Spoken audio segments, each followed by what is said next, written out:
Hello everyone. শীত চলে এসেছে, শীতের পিঠা খাবো না তা কি হয়? সেজন্য চলে এলাম চট্টগ্রামের সিআরভি মোড়ে। সিআরভি মোড়ে রাসেলের চিতল পিঠা, সাথে রয়েছে অনেক রকম ভর্তা। তার মধ্যে ইলিশ ভর্তা, রুই ভর্তা, টমেটো ভর্তা, ডাল ভর্তা, পুদিনা পাতা ভর্তা, ইচা শুটকি ভর্তা, আরও অনেক রকম। গরম গরম চিতল পিঠা এই ভর্তাগুলো দিয়ে খেতে এত যে স্বাদ লাগছিল!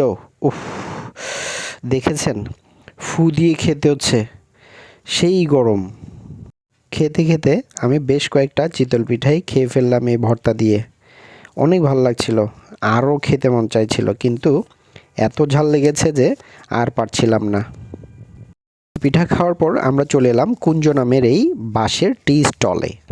সিআরভিতে যেই কয়েকটি টি স্টল রয়েছে তার মধ্যে কুঞ্জ নামের এই বাঁশের কেল্লার মতো টি স্টলটি আমার কাছে সেরা মনে হয়, তাই এখানে চলে এসেছি চা খাওয়ার জন্য। আমার মতো চাইলে আপনারাও একবার ট্রাই করতে পারেন।